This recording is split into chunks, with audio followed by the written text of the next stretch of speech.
it? Warren here from Evolution Dance again. Welcome back to our Technique Tuesday feature. We covered some grounding in the Latins last week. This week we're going to be looking at movement in the ballroom. So you often hear again, you want to move as much as you can in ballroom. You're going to hear the term striding. We're going to go into that just a little bit today and see how we can move effectively from one foot to the other and get as much distance and control as possible. So what we're going to do is we're going to look at forwards and backwards, just very briefly, and I'm not going to use any specific dance, I'm just going to use a basic ballroom forward walk and back walk. So as you're moving forward, the first thing I want you to just note is when we're moving forward, we know that if we've lowered in a ballroom, your next forward step is normally on the heel. What you want to do though is you want to make sure when we start that stride, you never want to push the heel out. The moment we do that, you lose control. If that heel slips, I can no longer control what I'm doing. So, striding forward, the first thing we do is we start by lowering and we push the ball of the foot out. You can see the heel is slightly off the ground. I'm not pointing my toe, I'm just keeping my foot flat and we slide it out. Once we get to the point where we slid out as far as we can without affecting our posture, we're going to start moving the weight onto the front of the back foot. So my weight is over the ball of the back foot now. Now I use that pressure and I push off of the back foot, and that's where my heel comes in on the front foot.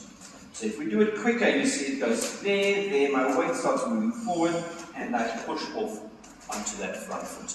Now you want to make sure that we're flat as we're sliding through. Now as we step forward, you give us a clear heel step. If an adjudicator has to guess and they can't really see, chances are you won't get the benefit of the doubt. So you want to see a nice clear heel step. Again, two most important points here. We're going to talk about posture and pushing off the standing foot. You're going to hear that for as long as you're dancing. We're always using the foot we're standing on to push off into the next one. So again, if I do it this way, you can just see the leg in front. So we lower down, we slide that leg. Now in terms of posture, you can see my pelvis is under my body, belly button to spine, spine pulled nice and long, and my shoulder and my hips stay in line. As I start sliding, when I slide, the shoulder and the hip move together. I don't allow my hip to move away. The shoulder and the hip start moving together, and when we push, we get onto that front foot, shoulder, hip, and ankle all in line, and that back foot can come in. So vitally important.